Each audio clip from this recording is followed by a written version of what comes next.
Our next presenter is Anjel Carbajal. He is the founder of Aliento Medicinals, LLC. Breath and body work are powerful medicines for self-regulation and presence, fundamental to safe and effective psychedelic usage and solid tools for expansion and embodiment in one's life. As a certified breath work and somatic healing facilitator and psychedelic integration coach, Anjel helps individuals catalyze their healing and transformational journeys by connecting them to their inner healer and medicine. His sessions use a blend of ancient and modern modalities through a somatic-based, trauma-informed approach to address nervous system dysfunction and underlying physiological issues that prevent clients from becoming the creative force behind their lives and producing tangible change. His topic today is awakening your inner healer through psychedelics and somatics. Anjel, it's just so wonderful to have you here. Thanks for joining us. Thank you so much for having me. I'm so excited to be here. And what a great transition into this work. You guys were already utilizing the breath, getting into the body. I had something planned for us to do a little bit of breathing, but it sounds a really good place. Well, feel free to do something experiential. So yeah, absolutely. Can I have permission to share my screen when we get a chance? Yeah, I think so. There you go. You should be able to share now. Got it. Thank you. Just give me 1 second, guys.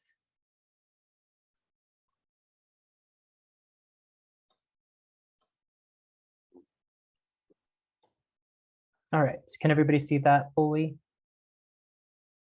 I can, yes. Perfect. All right. So again, my name is Anjel Carbajal. Thank you for that introduction, Greg. And I'm going to be presenting on awakening your inner healer through psychedelics and somatics. Before we dive in, I want to do a little exercise with you. And I want you guys to all pause right now. If you're doing something, I know we just got done with the next session, but I want you to recognize and see if you have actually continued being conscious with your breath since you were just breathing with the previous presenter. And you might find that some of us have actually stopped breathing altogether or have reverted back to our default breathing, which traditionally nowadays is very shallow breathing through the mouth, breathing into the chest or breathing into the shoulders. And it's so easy how we go back into those states where we're kind of dissociated from our bodies and not being fully present with our breath. And even though breath is our most important biological function, we as a society are not doing this correctly. It's estimated that 90% of us suffer from some form of breathing dysregulation. I know for myself, I'm probably going to be holding my breath throughout this presentation. It's hard to be conscious with your breath while you're actually talking and presenting. But it is important to note that we have this really powerful tool in our hands, and we can use this to actually get us to a sense of safety and balance. And so breathing is the most fastest, most effective way for us to drop drop from these kind of hypervigilant states of anxiety or stress and really get us into a place of balance where we're present with what's going on right here, right now in this moment. So I do want to do a quick little breathing exercise with you. And this is called coherence breath. So if any of you know or have done this breath, you might know this as like, this is the perfect breath. This is one that a lot of breath workers recommend, a lot of pulmonauts, and a lot of respiratory therapists also recommend. And this is because this is how we should be breathing at all times throughout our day. This is how I should be breathing right now as I'm presenting. You should be presenting as you're watching me. And so this breath is done in and out through the nose. And you should be inhaling for a count of average about 5 seconds, and then 5 seconds to exhale. And there's no pause between the inhale and the exhale. So I want to get us back into our bodies and get us back into this present moment. If you guys wouldn't mind doing this exercise again with me. So if you can just get comfortable in your seat or any position that you are in, you can take a second to just close your eyes and just land in this moment. And before we start breathing, just want you to notice your body right now. And what can you feel? You can even feel the weight of your body on the surface beneath you. So you allow yourself to tune in. You might feel some stress from today, some tension in the body. Noticing maybe if you hold a lot of tension in your shoulders, letting those relax, letting those drop a little bit. Perhaps you're furrowing your eyebrows. I do this all the time. Let those relax. Or maybe you're even clenching your jaw. Just allow that mouth to open slightly. And we're going to go ahead and begin this breath. So go ahead and exhale for me. And begin inhaling through the nose. Inhale, 2, 3, 4, 5. Exhale, 2, 3, 4, 5. Inhale, 2, 3, 4, 5. Exhale, 2, 3, 4, 5. Inhale, 2, 3, 4, 5. Exhale, 2, 3, 4, 5. And go ahead and continue that breath for me. And while you're doing this, I want you to notice where your breath is moving your body.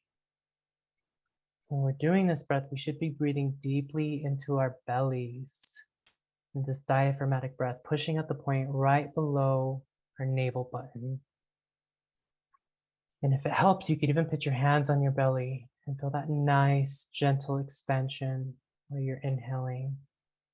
And that nice, gentle contraction as you exhale. If it's even helpful, you can put your hands on your side, in your obliques, and see if you can move your hands and push them out with that inhale and that breath.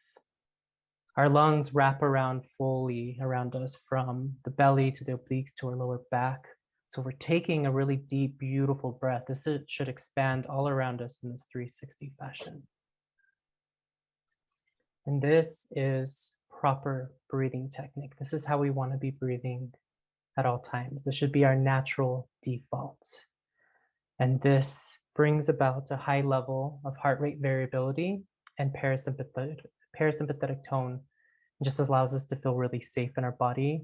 And in this breathing style, the functions of our heart, our circulation, and nervous system are all operating at peak efficiency.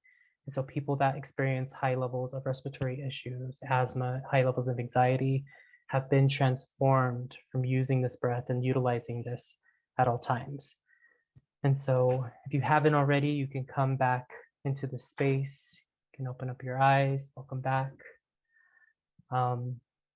People ask me all the time as a breath worker, they're like, why do I need to come to you to breathe? Like, aren't we always breathing? It is, and it's, yes, it's important. We are always breathing, but what's more important is how we are breathing. We have kind of lacked technique, especially the way that we're living in modern times, and we're not breathing fully like we're supposed to. And so I want to challenge you guys to start utilizing this breath as your maintenance breath, your default breath through all times of the day. Especially with my clients, when I first start working with them, I tell them put sticky notes up everywhere, in the mirror, in the car, wherever it is that you're like randomly working, or maybe at your desk, and it says, are you breathing right now? And you might notice you'd be so involved in work that you're probably holding your breath or just doing a very shallow breath. I also like to put random alarms on my phone that just remind me, like, calm down, you're okay, whatever it is that you're doing, and now you need to breathe for a second. And then that way you can start teaching your body and teaching your nervous system over and over again to start defaulting to this breathing style. So again, my name is Anjel Carbajal, and I'm the founder of Aliento Medicinals, which is a community-based organization focused on expanding healing and accessibility through the use of breathwork, somatic healing, and also psychedelic coaching.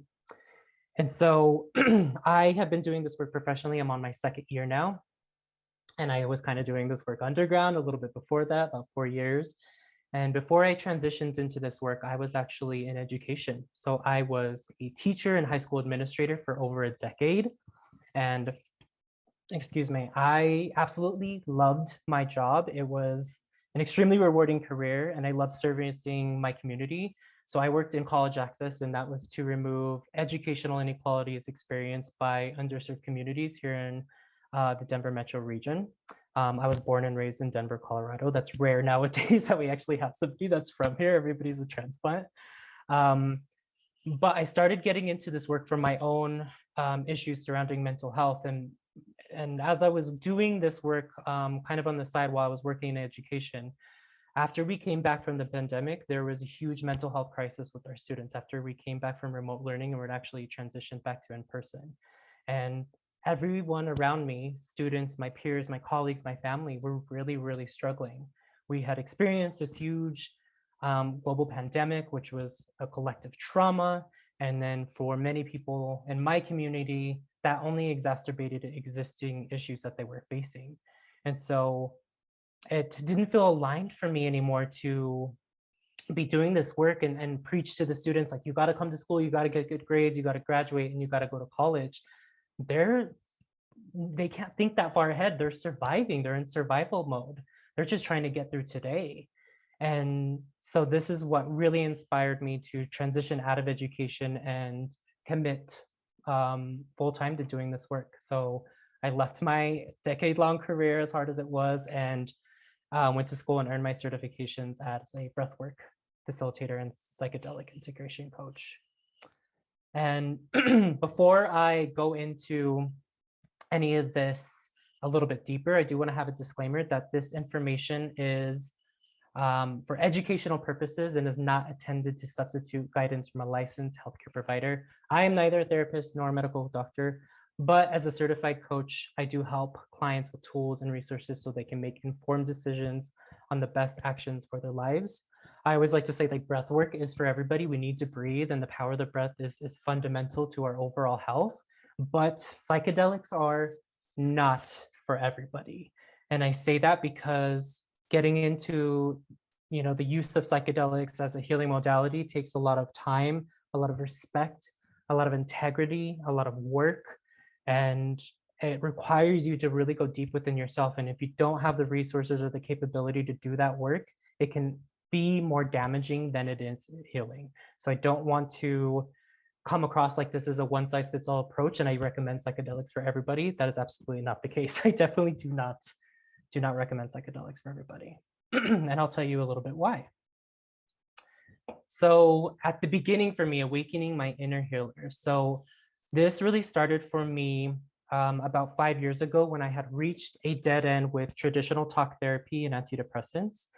And I had kind of done everything possible in order to get better. I was suffering from severe anxiety and severe depression and kind of had gotten to a point where I was losing a lot of hope in life because I was on paper, I was checking all the boxes. In addition to the therapy and antidepressants, I was eating really healthy. I was exercising. I was making lots of friends. I was traveling the world. I was trying to meditate. I was doing all these things that I could possibly think of to get better.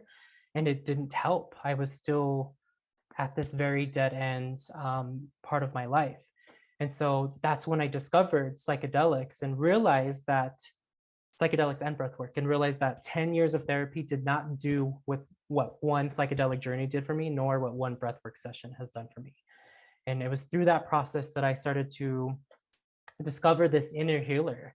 And when I talk about the inner healer today, I'm referring to this aspect of ourselves that is created when we get acquainted with ourselves at the deepest level, when we do the work and allow ourselves to go straight to the root cause of our mental, emotional, and physical ailments. And we get acquainted with who we are by developing a lot of somatic awareness in the body, a lot of presence, and developing a lot of safety. And it was through that work with the somatics that I realized how prominent trauma is in our lives and how often it defines our relationship with ourselves and the world through shame and disempowerment. And I'm so grateful that I was able to find breathwork and psychedelics because these are really, really powerful tools that science and research is showing that allow us to get more active and empowered and confident and take back that driver's will per se of getting back control in our lives. And so psychedelics and new levels of consciousness. So again, psychedelics came into my life at a very pivotal point. I can honestly say that I probably wouldn't be here if it wasn't for me eventually starting a microdosing protocol. That's how I first started getting into psychedelics. Up until that point, I had never done psychedelics recreationally in my life. I was around it all the time in college, but I was always way too scared to try. And yeah, so I was really hesitant at first, but I was reading all these articles and these research papers about them treating veterans with PTSD using things like psilocybin. So I thought at that point, I had tried everything possible. Why not? I have nothing to lose. And so what psychedelics did is help me break free of this thing called cognitive rigidity. It helped break down some of these old stories and meaning that I gave to my life experience and allowed me to create new meanings and story for myself. And so now we understand that with things like depression and anxiety and various forms of addiction, they stem from trauma.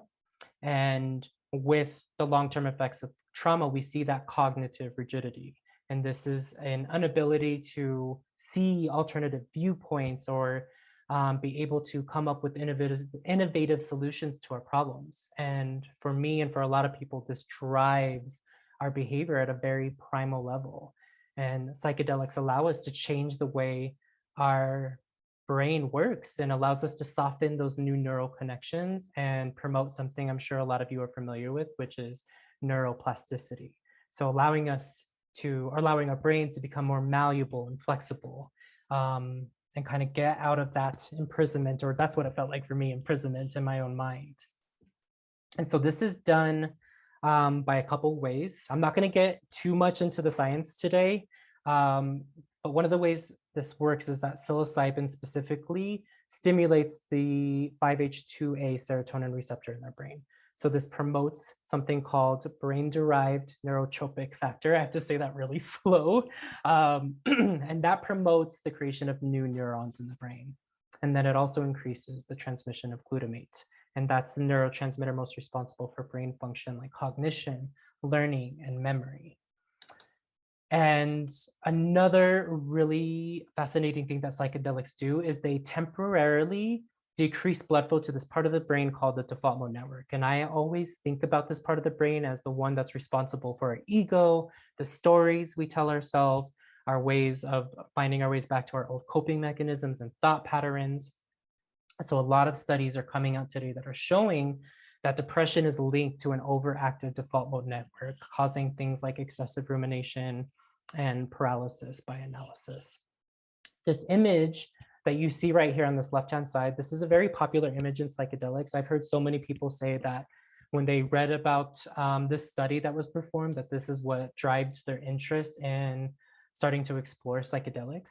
And so this is a study that's done by the Imperial College of London, and this depicts the increased interconnectivity of the brain from a placebo effect and the psilocybin. And obviously the psilocybin is on the right side. And so what it's showing is that when the default mode network dampens, it allows the brain to work in a way that it traditionally doesn't normally do so. Allows there to be more communication and allow parts of the brain that normally don't speak to each other connect to each other. And so in that way, your brain becomes more ignited, more online fully, and you're able to start seeing things in a different light, in a different perspective. And for me, that was extremely significant. My first macro experience with psilocybin was absolutely life-changing. It was liberating. And it helped me really break down the meaning that I had given to my life. I think up until that point, I was playing this victim and I was just always like, why me? I'm doing everything possible to get better. I'm a good person. Life is punishing me. I used to always say, I'm like, I must have been a horrible person in a past life to deserve all this. And I really embodied that. And I probably attracted more and more of that into my life because I couldn't see, a lot of what I was going through as wisdom. I just saw it as something that was happening to me instead of something that was happening for me. And this is an experience that allowed me to become empowered. And this is very common for many trauma survivors, especially those that tend to get stuck in these suspended states of fight or flight or freeze. is this feeling that we're always being punished, like we don't deserve the change that we want. It's a feeling of helplessness, of hopelessness, and a feeling stuck and unable to change anything. And so I can relate to this feeling. I embodied this feeling for the majority of my life. And to finally have that bigger picture and see that there was something larger than myself was absolutely life-changing for me. I don't have any other words. I still to this day can't even describe that experience. And that was 5 years ago, and I'm still integrating it. And I want to reiterate too, like as magical and profound as that experience was, it was not enough to get me through the other side. It was not enough to heal my mental health issues. It didn't make all those things reality. Psychedelics are magical, yes, but they are not magic. They don't make these things happen for you. And I actually began to, I was on this very big high after my first psychedelic trip, and I actually started to regress back into my depression and back into my anxiety. So I had thought at first that I had found this magic pill that was going to solve all my problems, and this is all I needed in life. And, if I started to get worse again, I would just take more psychedelics. It's going to solve all my problems. And it didn't do that. So as I was trying to integrate this and make changes and really step into myself more fully, I was met with a lot of resistance in my body. And that's because you cannot make into fruition what your body is telling you isn't safe to have. And so healing and change cannot happen on a mental level only. It has to happen in your body and in your nervous system. And that's when it becomes real. And that's when it became real for me. It just took me a few years to realize this because I had up until this point no experience about the body or had learned about trauma and how it impacts our everyday life. And so, yeah, as I regressed back into my depression, I almost wish I had never had the psychedelic experience, just because I was able to see this new potential and hope. And then to not be able to do anything with that was devastating to me. And so this is where I began to do more of this work. As I learned more and more about the body and our nervous system, I realized the body is the subconscious mind.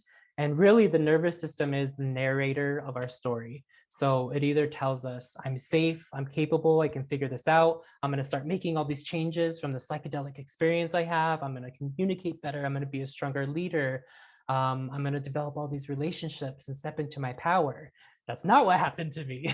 It told me that I am in danger. You are overwhelmed. You cannot change. You can't fix anything. I'm stuck, but I need to do something. I was met with swift resistance from my body. And the reality is that most of society is living with some form of nervous system dysregulation. And this is from past trauma. This is from chronic stress in the way that we're living in today's society. And it's important to note that that is exacerbating or causing a myriad of mental, emotional, and physical health issues. And the nervous system does not heal on its own. Trauma is rarely released from the body on its own, especially the way that we're living into today's society. As I was trying to make these changes in my life, I was experiencing high levels of stress, anxiety. That change felt absolutely impossible. But my mind knew that there was another way. There was more hope. But my body believed that I was still in danger. And so it started to replay these old patterns and coping mechanisms for me. And again, I was kind of back at zero. I was like, nothing's working again. I thought this was the answer. And inevitably, I got there. Psychedelics allowed me to see what I needed to do and actually to start embodying the person that I wanted to become. And this is where I found the power of somatics, but more specifically, the power of breath and breath work. Breath work has been the single most impactful tool in my journey, and I would say even more so than the psychedelics.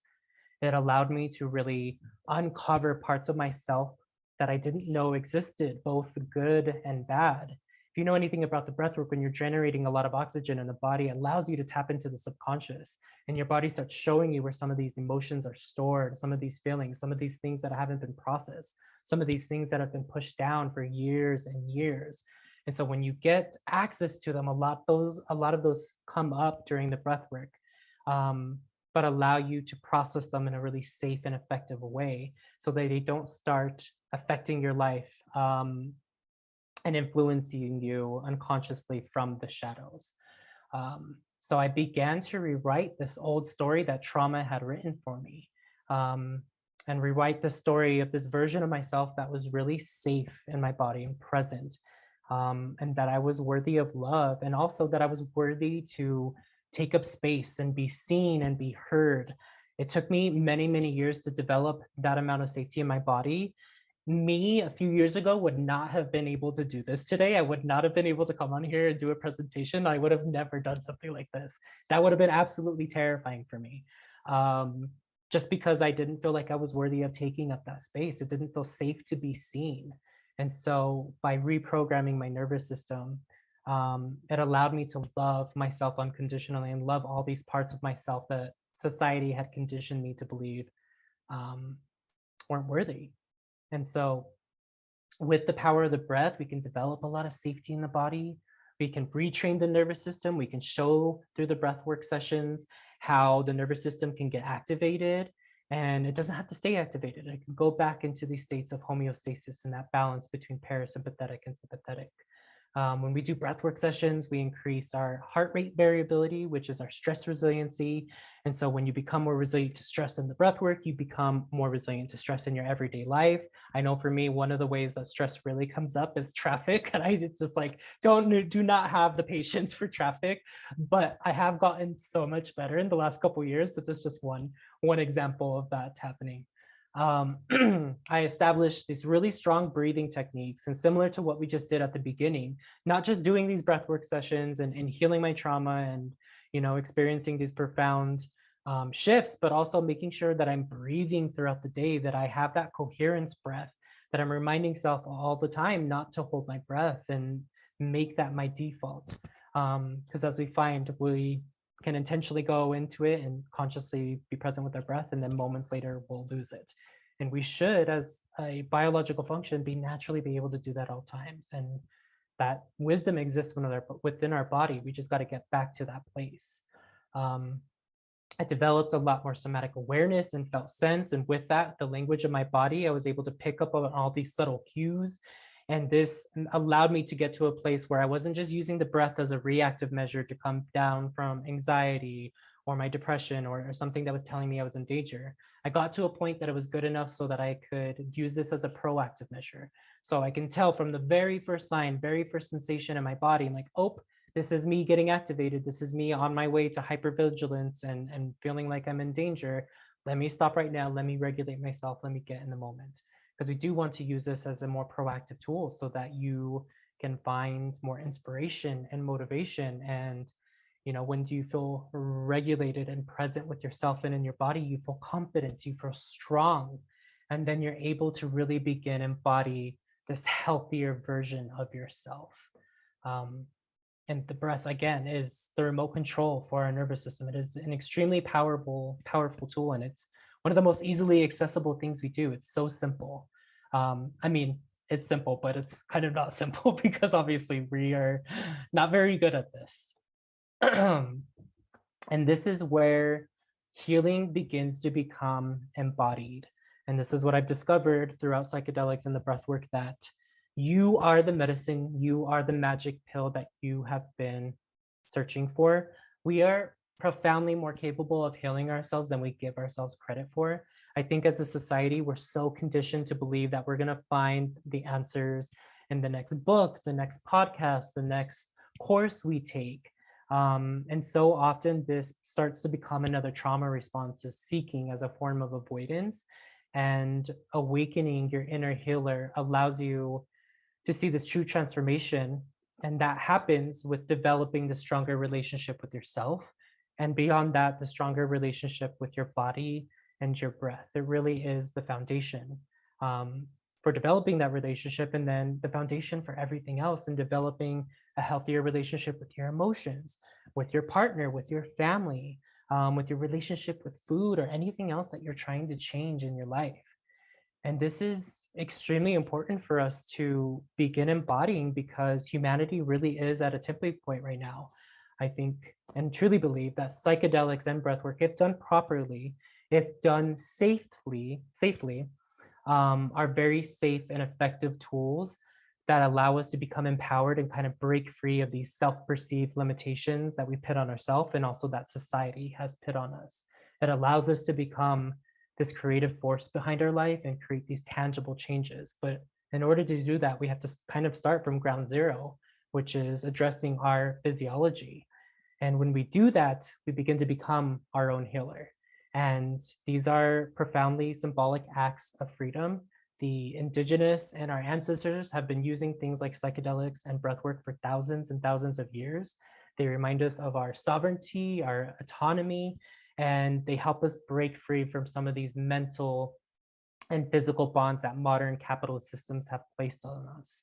And ultimately, I really believe they can help us break free from some of these oppressive systems and move towards creating new paradigms. Because once you're able to do this for yourself, I was so inspired to begin sharing this work. I was like, wow, I have to share this with everybody. I have to bring this to my community and the people that traditionally don't have access to this. So you can begin by helping yourself, begin by helping your family, your community, and then we can start creating and shifting these new systems that allow us to become more embodied and healthier and happier versions of ourselves. Okay, thank you. Sorry, I just went on and on about that. I absolutely love talking about this. So I know this is a lot of information really quickly. If any of you want more information or are wanting to learn more about my work, this top right little popple right here, if you open up your phone camera, it'll automatically open up a link that'll take you to my digital business card.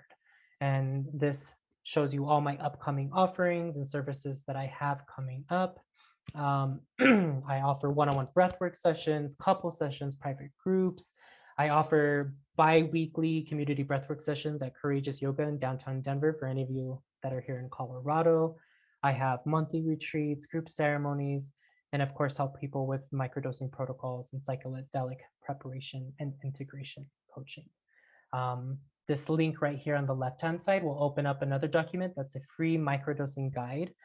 Again, I'm not recommending psychedelics for everybody, but if you are interested in starting psychedelics or exploring that world, microdosing is a really, really great place to start because you can do this very slowly and very safely before you start diving into the deep end of the subconscious pool.